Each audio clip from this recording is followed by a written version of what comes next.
Ya, pemilu itu merupakan siklus demokrasi 5 tahunan. Ya, Tapi pemilu ini jangan dijadikan sebagai momentum yang menakutkan.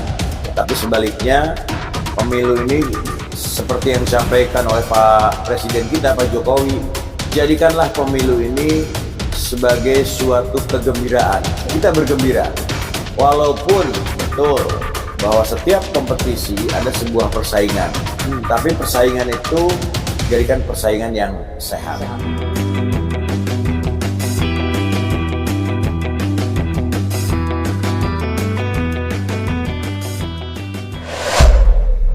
Assalamualaikum warahmatullahi wabarakatuh. Waalaikumsalam warahmatullahi wabarakatuh. Jumpa lagi bersama Siwindu Podcast. Sobat Siwindu, malam ini kita berkesempatan untuk program podcast Siwindu berikutnya. Dan malam ini saya berkesempatan bersilaturahmi ke kediaman Ketua DPRD Kabupaten Kuningan, Bapak Nuzul Rahdi. Ya. Assalamualaikum Pak. Waalaikumsalam. Selamat malam. Dawang Pak. Alhamdulillah sehat. Senang berjumpa dengan Ketua Dewan kita. Alhamdulillah beliau dalam kondisi segar bugar dan bersemangat. Kita malam ini akan berbincang santai dengan beliau. Beliau ini adalah Ketua DPRD Kabupaten Kuningan, sekaligus juga sebagai politisi senior. Politisi senior PDI Perjuangan, dan juga politisi senior di Kabupaten Kuningan. Beliau ini di partai sendiri, di PDIP, menjabat sebagai Sekretaris DPC PDI Perjuangan Kabupaten Kuningan ya Pak ya? Ya betul. Oke, senang berjumpa dengan beliau dan kita ingin berbincang nih Pak, dari Siwindu ingin berbincang banyak dengan Pak Nuzul. Ini kan hari-hari ini kita diramaikan dengan isu-isu politik ya Pak, yang menghangat ya. Betul. Karena memang wajar, tahapan politik sudah dimulai, dari mulai tahapan pendaftaran partai politik ke KPU, termasuk kemarin terakhir pendaftaran para bakal caleg ya Pak ya, sudah selesai. Dan sekarang masih dalam tahap verifikasi mungkin ya. Iya betul. Kita akan berbincang soal pencalegan, soal kondisi Kuningan, soal politik yang sedang hangat sekarang diperbincangkan banyak pihak. Iya. Nah, kita ingin mengawali perbincangan ini dari kondisi politik Kuningan nih Pak. Iya. Ini kan sedang ramai fenomena ini Pak. Banyak kader-kader partai yang tiba-tiba mengundurkan diri dari partai A pindah ke partai B, begitupun sebaliknya. Nah, Bapak kan sebagai politisi senior nih udah pasti sangat tahu kondisi Kuningan seperti apa sih nih, kondisi politik Kuningan seperti apa di mata Bapak. Sebenarnya ada fenomena apa sih Pak bisa terjadi sampai banyak yang pindah partai gitu dan lain sebagainya nih Pak. Ya, terima kasih Pak Mumu. Ya. Pertama saya ucapkan terima kasih Pak Mumu sudah mau berkunjung ke tempat saya. Sama-sama. Mohon maaf ini saya baru datang. Habis rapat partai juga. Tadi kita melakukan rapat partai, konsolidasi internal lah ya partai. Ya memang saat ini sudah menghadapi tahun pemilu ya. Dengan dimulainya tahapan pemilu. Tahapan pemilu secara formal yang diagendakan oleh KPU itu kan mulai dari kemarin 1 Mei ya sampai dengan 14 Mei. Dan disitulah partai-partai mengusulkan calon legislatif di KPU. Demikian juga di PDI Perjuangan sesuai dengan jadwal kemarin kita juga sudah melaksanakan pendaftaran itu. Dan alhamdulillah PDI Perjuangan bukan sebelumnya sudah melakukan tahapan penjaringan ini, tahapan rekrutmen ini. Dan sesuai dengan instruksi DPP kita serentak ya pada tanggal berapa itu 4 kalau nggak salah ya tanggal ya yang sudah ditentukan oleh DPP, kita melaksanakan pendaftaran secara serentak seluruh Indonesia. Dan alhamdulillah sesuai dengan aturan KPU kita melaksanakan dengan jumlah yang terbatas ya, terbatas. Caleg kita hadirkan situ dan alhamdulillah 50 anggota dewan dari 5 dapil sudah terisi semua. Termasuk 30%. Termasuk 30% perempuan, karena itu amanat undang-undang, keterwakilan 30% kita sudah penuhi dari semua dapil yang ada di Kabupaten Kuningan. Itu Pak Momo. Siap. Nah, kembali ke pertanyaan tadi Pak. Pasca pendaftaran para bakal caleg dari masing-masing parpol nih Pak, ada fenomena yang menarik nih yang sekarang sedang dalam pembahasan, terutama para politisi. Ada beberapa kader partai A pindah ke partai B, ada yang mundur, ada yang dari kabupaten ke provinsi dan lain sebagainya. Itu pandangan Bapak sendiri gimana nih Pak? Saya kalau di partai saya di PDI Perjuangan tidak ada yang seperti itu. Tidak ada Pak ya? Tidak ada. Saya tidak mau, tidak bisa mengomentari partai lain, itu adalah rumah tangga partainya masing-masing. Memang sekarang ini dinamika politik cukup tinggi, apa yang seperti disampaikan oleh Pak Momo, ya. Cuman terhadap partai lain tentu saya tidak bisa mengomentari karena itu adalah rumah tangga partai masing-masing. Tapi yang jelas kami di PDI Perjuangan firm ya 50 anggota dewan ini terdaftar di KPU. KPU Pak ya. Sudah itu ya, sudah masuk ya Pak ya. Gitu. Kalau untuk ini Pak, kita agak beranjak nih. Dengar-dengar nih ada juga calon provinsi, istrinya Pak Bupati, kemudian istrinya Pak Wabub nyalon juga di dapil 3 ya kalau nggak salah. Itu seperti apa nih Pak prosesnya itu? Iya, di PDI Perjuangan kan partai terbuka ya. Apalagi tadi yang disebutkan Ibu Ika, Ibu Yowan itu adalah kader ya, kader PDI Perjuangan. Maka kita sangat senang sekali PDI Perjuangan diwarnai oleh tokoh ya, tokoh yang sudah dikenal oleh publik, apalagi dia kader yang pertama. Selain daripada itu, PDI Perjuangan sebagai partai terbuka juga kami membuka diri ya untuk pencalegan ini. Tapi prioritas memang kita mengutamakan kader sendiri. Kader sendiri. Demikian juga kalau saya lihat di beberapa partai lain juga, ini saya sangat mengapresiasi karena banyak kader-kader muda, ya, tokoh-tokoh potensial yang ikut dalam bursa ini. Ya, saya harapkan tentunya karena mereka sudah terpilih di internalnya masing-masing, ini akan memberikan satu kualitas bagi anggota dewan terpilih nanti. Ya, karena kita kan menginginkan anggota DPRD legislatif ini mempunyai satu kualitas untuk mengawal pemerintahan, baik di kabupaten, provinsi maupun di pusat. Dan saya melihat ini dinamikanya cukup baik dan saya melihat banyak kader-kader potensial. Nah, kemarin kan sempat muncul tuh isu-isu terkait nomor urut nih Pak, kan muncul tuh di beberapa kanal berita online gitu ya. Isunya ada yang di nomor sekian kan, yang nomor satunya kader baru atau apa, itu gimana nih Pak tanggapannya Pak? Ya sebetulnya ini kan wewenang partai masing-masing.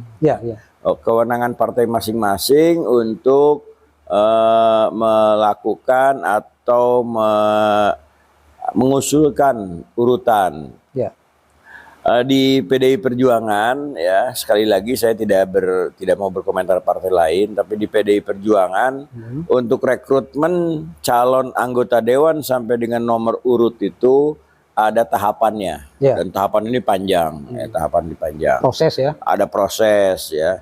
PDI Perjuangan itu untuk menentukan nomor urut saja itu melalui satu proses dan tahapan. Ada track record ya, ada track record dan lain sebagainya itu, dan semuanya ini diputuskan oleh Dewan Pimpinan Pusat. Ya, yang diusulkan kemarin oleh partai ke KPU itu adalah keputusan Dewan Pimpinan Pusat yang langsung ditandatangani oleh Ketua Umum Ibu Hajah Megawati Soekarno Putri dan Sekjen Pak Hasto. Jadi PDI Perjuangan sudah firm untuk pencalonan di Kuningan ini. Jadi itu mah wewenang DPP aja Pak. Oh iya, itu kewenangan partai masing-masing ya, gitu. Berarti DPC tidak bisa berintervensi gitu ya? Nggak bisa. Itu awal ini kan saya kira hampir semua partai begitulah, dari bawah dulu kita mengusulkan ke provinsi, kemudian hak oleh DPP menetapkan, sehingga semua calon yang dari PDI Perjuangan ini semua berdasarkan surat keputusan DPP. Oke, siap. Gitu. Menarik nih. Jadi PDI Perjuangan ini partai yang selalu dalam tanda kutip menjuarai arena selama berapa periode itu Pak? Dari sejak 99 PDI Perjuangan menangkan pemilu legislatif di Kabupaten Kuningan. Ya. Di Kabupaten Kuningan sejak 99, dan tentu target kita bukan hanya sekedar menang tapi menambah perolehan suara. Karena kita juga harus punya target. Jadi sekali lagi selain menang kita harus bisa menambah kursi. Kursi ya. Kursi. Jadi targetnya berapa nih Pak nanti? Kalau yang kita targetkan, kita tidak muluk-muluk, kita realistis ya.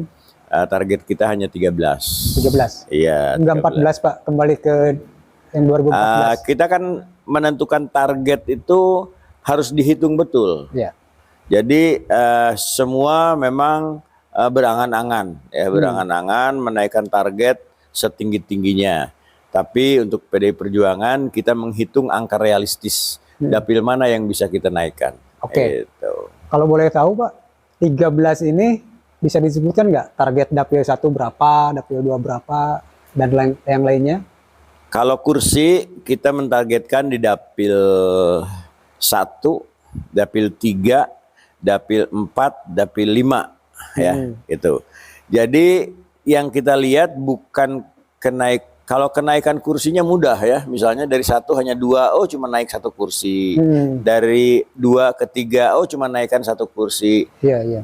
Tapi yang kita hitung itu, kalau kita ingin mendapatkan kenaikan 1 kursi saja, itu harus mendapatkan suara berapa. Nah, maka kita realistis. Yang mungkin yang realistis itu Dapil 1, 3, 4, 5 untuk menaikkan kursi, dan otomatis untuk mendulang suara. Mendulang suara gitu. ya? Iya, mendulang suara itu. Nah, punten nih Pak, maksud realistis itu seperti apa nih Pak? Kan 1 kursi itu ekuivalen dengan harga kursi, misalnya katakanlah antara sekitar 11, 12, 13 ribu ya. Kalau untuk menaikkan 1 kursi, kalau sebelumnya pas-pasan misalnya 1 kursi dapatnya, maka untuk menambah 1 kursi kita harus menambah sekitar 11-12 ribu suara. Gitu. Nah, seperti Dapil 3 ya. Dapil 3 ini kan paling banyak PDI Perjuangan. Paling banyak. Ya kita sih kita porsir untuk bisa nambah kursi ya. Itu. Tapi yang paling prioritas adalah 1, 3, 4, 5. Oke. Itu. Baik, Sobat Ciwindu, sangat menarik nih kalau berbicara politik Pak ya. Apalagi ini semua partai memang sudah membicarakan politik gitu ya. Karena memang tahunnya tahun politik Pak ya. Iya. Nah, kita beranjak ke ini nih Pak. Karena kan PDI Perjuangan di Kabupaten Kuningan sudah beberapa periode ini dalam tanda kutip menguasai Kuningan gitu. Iya. Nah, berarti kan tidak hanya legislatif yang ditarget. Nah, untuk eksekutifnya seperti apa nih Pak? Ya jelas lah. kemenangan atau target memenangkan pemilu itu bukan di legislatif saja, Ya. tapi juga karena yang namanya pemilu itu kan peserta pemilu adalah partai politik, termasuk pilkada, pilpres. Peserta pemilu adalah partai politik, yang mengusulkan adalah partai politik. Maka target kita, karena kita juga sudah memenangkan sejak untuk pileg itu sejak 99, ya, PDI Perjuangan tidak pernah kalah. Untuk pilkada itu sejak tahun 2023, ya, dan 2024. Selain pileg dan pilpres, kita juga nanti di akhir tahun di bulan November kita akan menghadapi pilkada. Tentu itu juga menjadi sebuah target politik kita, target politik PDI Perjuangan untuk kembali memenangkan pilkada. Untuk pilkada sejak 2003 mungkin ya? 2023. Oh, 2023. 2003 ya, mohon 2003 maaf. kan? Ya, mohon maaf, koreksi. Ya, Dari ya. sejak 2003 itu pilkada. Berarti 2003, 2008, 2013 kan? 2013, 2018 18. itu. Berarti sudah hat-trick 3 Udah kali. 4 kali. Sudah 4 kali ya? Iya, 4 Dan kali. target nanti Iya. 2024. 2024 Iya. di target menang lagi Pak ya? Ya, target menang lagi. Ada kemungkinan nggak Pak? Ini kan maaf nih rada ini agak melebar nih Pak. Kan Kuningan ada bukan isu, ada yang memprediksi pengamat bahwa Kuningan itu lumbungnya Capres Anies gitu. Pengaruh nggak nih Pak? Atau seperti apa pandangan PDIP sendiri? Kan ini mungkin pengaruh ke pileg, pengaruh ke pilkada gitu. Atau seperti apa nih Pak? Kalau kami di PDI Perjuangan tidak terpengaruh oleh yang lain, ya. Kita PDI Perjuangan mempunyai satu mekanisme sistem kaderisasi sendiri, ya. Kita tidak terpengaruh yang lain. Ya. Konsolidasi kita berjalan secara kontinu dilaksanakan. Yang jelas bahwa PDI Perjuangan Kuningan ini dari 99 sudah dimenangkan. Ya. Dan kita fight, seluruh kader itu sudah bersepakat dan sudah menjadi tekad pada diri masing-masing, diri kader masing-masing, kita harus kembali memenangkan baik pemilu legislatif, pemilu presiden dan pemilu legislatif, pemilu pilkada. Pilkada, Gitu. ya. Termasuk untuk pemilu presiden, capres sudah on the track Pak ya? Ya, jelas ya. Kita bahkan diinstruksikan pada saat Ketua Umum mengumumkan calon presiden Pak Ganjar Pranowo, ya ini juga merupakan satu jawaban bagi keinginan sebagian besar masyarakat Indonesia, termasuk di Kabupaten Kuningan, ya, di mana Ketua Umum dengan jiwa kenegarawanannya itu mengusung Pak Ganjar Pranowo yang memang ini memang yang diharapkan oleh sebagian masyarakat Indonesia. Oke. Dan sejak saat itu langsung selain mengumumkan, Ibu Mega juga mengeluarkan perintah harian kepada seluruh kader. Perintah harian ini hanya pada momen-momen tertentu saja Ibu Ketua Umum mengeluarkan, di mana semua kader, baik pengurus, kader itu harus memenangkan Pak Ganjar Pranowo. Pak Ganjar Pranowo. Itu. Oke, siap. Pak, kembali lagi ke urusan pileg nih Pak. Saya ingin tahu nih Pak, di internal PDIP sendiri, ada nggak yang caleg incumbent yang sekarang dari Dapil 1 pindah ke Dapil 2 atau dari Dapil 2 pindah kemana, ada nggak yang gitu Pak? Sepengetahuan saya tidak ada ya. Kalau ada satu orang. Ada satu orang yang dari Dapil 3 pindah ke Dapil 1 ya. Karena beliau yaitu Pak Purnama, dia menjabat sebagai Ketua PAC Kuningan.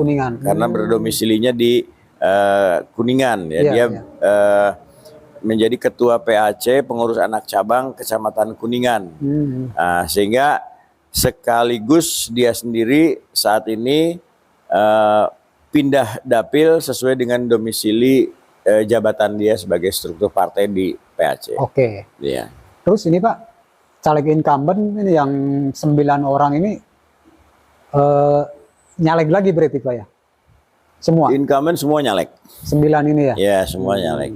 Nyalek semua. Semua mencalonkan itu. Kalau yang wajah baru, yang paling muda, kalau milenial, banyak juga Pak ya? Ya, banyak. Jadi di PDI Perjuangan tidak ada dikotomi orang lama, orang baru. Semuanya bergerak, semuanya dinamis. Bahkan tadi siang dari pagi sampai sore kita melakukan pembekalan kepada caleg. Kemudian kita juga mengkolaborasikan, mensinergiskan antara caleg dengan struktur partai, baik PAC, ranting dan anak ranting, untuk bergerak bersama. Karena pada dasarnya caleg, baik kabupaten, provinsi maupun DPR RI dan struktur partai ini merupakan satu tarikan nafas untuk sama-sama berjuang. Untuk sama-sama berjuang, untuk sama-sama memenangkan PDI Perjuangan.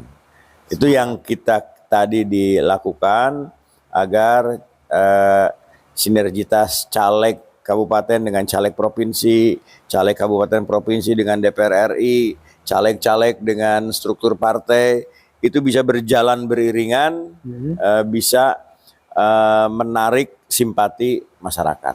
Oke, siap. Itu. Ya, Sobat Ciwindu, itu perbincangan politik dengan politisi senior Kuningan, Pak Nuzur Rahdi. Jadi poin intinya PDI Perjuangan siap untuk memenangkan kembali Pak ya? Sangat siap. Sangat siap Pak ya? Kita ini kan sudah didoktrin oleh partai ya, bahwa untuk memberikan simpati kepada masyarakat, maka sesuai dengan arahan Ketua Umum, semua elemen partai ini harus turun ke bawah. Artinya apa turun ke bawah? Jadi kita ini harus bisa merasakan apa yang dirasakan oleh masyarakat. Menangis dan tertawa bersama masyarakat. Itu kata Ibu Ketua Umum. Jadi pada saat masyarakat punya kegembiraan, kita larut dalam kegembiraan masyarakat. Pada saat masyarakat mempunyai satu kesedihan, ada masalah, kita juga harus berada di tengah-tengah masyarakat. Itu yang sering kita lakukan kepada kader-kader kita. Mantap. Terakhir Pak, saya ingin dengar pesan dari Pak Nuzur Rahdi kepada rekan-rekan sesama politisi di Kuningan, khususnya di internal PDI Perjuangan. Kan biasanya begini, ya mudah-mudahan tidak terjadi. Kalau pencalegan atau apapun momentum politik, itu kan sering terjadi gesekan-gesekan nih Pak di lapangan. Bahkan bukan dengan partai lain, di internal partai pun nyaris terjadi gesekan. Pesan yang ingin disampaikan seperti apa nih Pak, supaya Kuningan tetap kondusif gitu Pak? Ya, pemilu itu merupakan siklus demokrasi 5 tahunan. Ya. Tapi pemilu ini jangan dijadikan sebagai momentum yang menakutkan. Ya. Tapi sebaliknya, pemilu ini seperti yang disampaikan oleh Pak Presiden kita, Pak Jokowi, jadikanlah pemilu ini sebagai suatu kegembiraan. Ya. Kita bergembira. Walaupun betul bahwa setiap kompetisi ada sebuah persaingan. Tapi persaingan itu jadikan persaingan yang sehat. Bahkan satu materi tadi yang saya sampaikan kepada teman-teman Bacalek dan struktur partai, agar kita ini menjaga harmonisasi. Jangan sampai antara satu caleg dengan caleg yang lain, apalagi satu bendera, ini terjadi konflik ya. Nah, maka jadikanlah ini sebuah kegembiraan. Walaupun ini katakanlah nanti harus proporsional terbuka, di mana caleg tidak ditentukan oleh nomor urut, maka ya wilayah kerja itu kan luas. Segmen politik itu kan luas. Satu dapil itu bisa kayak dapil 2, bisa 8 kecamatan, 98 desa, berapa ratus dusun, berapa ribu RT gitu ya. Jadi ya kita happy aja lah, kita cari yang belum dilakukan, kita berebut simpatik itu kan harus dengan happy, Ya, ya. dengan santai, gitu. Tidak perlu saling menjelekkan. Tidak usah saling menjelekan ya. Tidak, kita percaya diri bahwa apa yang kita miliki bisa diterima oleh masyarakat. Itu yang harus kita lakukan. Oke. Gitu. Tadi disentuh sedikit Pak terkait sistem pemilu nih. Satu lagi lupa saya. Jadi kan ini kan masih menunggu kita, masih menunggu putusan Mahkamah Konstitusi apakah tetap sistem pemilu proporsional terbuka atau akan diputuskan tertutup nih. Sikap PDI Perjuangan seperti apa nih Pak? Saya tidak akan mendahului ya hasil keputusan MK, tapi nampaknya ini sudah menjelang finalisasi akhir. Mungkin tidak lama lagi akan diputuskan. Tapi yang jelas PDI Perjuangan siap. PDI Perjuangan siap apapun hasil keputusan MK ya kita akan terima. Mau terbuka mau tertutup. Toh sekarang tahapan sudah dilakukan. Ya. Tahapan sudah dilakukan.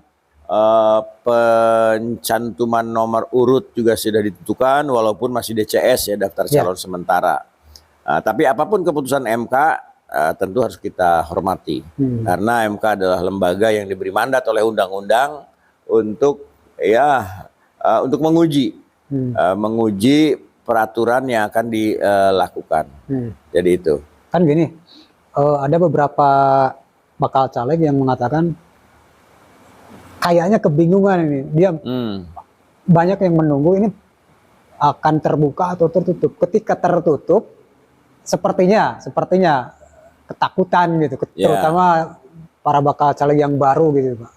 Gimana Pak? Ya sebetulnya kalau kita sudah ditempa menjadi kader partai, kita kan harus bisa menerima segala keputusan ya. Jadi kan menang itu adalah target. Tapi kan kalah atau menang kalau sudah menjadi kader partai itu sudah harus kita terima itu. Nah, kita sendiri juga dalam konteks MK ini, Mahkamah Konstitusi ini ya mengharapkan sesegera mungkin, secepat mungkin agar baik partai politik maupun para caleg ini bisa mempersiapkan sejak dini. Kalau tertutup bagaimana, kalau terbuka bagaimana. Tapi bagi kita di PDI Perjuangan kita siap, baik partainya maupun calegnya. Karena konsekuensi dari seorang kader partai itu bukan hanya sekedar harus menang, tapi bagaimana partai ini bisa menang. Itu yang paling penting. Siap mau tertutup, mau terbuka ya, siap. Itu. Itu. Sobat Ciwindu, itulah perbincangan perbincangan singkat bersama Pak Nuzur Rahdi. Sebetulnya kita tuh mau berbincang dengan Ketua DPC Pak. Iya. Tapi sepertinya beliau karena beliau menjabat sebagai Bupati Kuningan, mungkin sibuk beliau. Makanya kita dengan sekretarisnya aja Pak Nuzur Rahdi, yang kebetulan Pak Nuzur Rahdi ini adalah Ketua DPRD Kabupaten Kuningan. Terima kasih nih Pak atas apa yang disampaikan tadi oleh Bapak, cukup panjang lebar sepertinya ya. Itu mungkin perbincangan singkat bersama Bapak Nuzur Rahdi. Ya, untuk Sobat Ciwindu, kita berikutnya akan berbincang lagi dengan tokoh-tokoh politik yang lain, dan ini menjadi menarik yang saat ini sedang diperbincangkan di tengah-tengah masyarakat. Kita akan berbincang dengan para ketua partai yang lain, dan mudah-mudahan di tengah kesibukan mereka siap berbincang dengan Ciwindu ya. Sobat Ciwindu, mohon dukungannya dengan subscribe channel Ciwindu Podcast, Ciwindu Media, subscribe, like, komennya yang baik-baik ya. Kemudian share ke yang lain. Terima kasih, mohon maaf bila ada kekurangan. Pak Nuzur Rahdi, hatur nuhun. Terima kasih Kang Mumu. Ya, siap. Ya. Itu sukses selalu. Siap. Hatur nuhun Pak Ketua. Ditutup. Wassalamualaikum warahmatullahi wabarakatuh. Waalaikumsalam warahmatullahi wabarakatuh.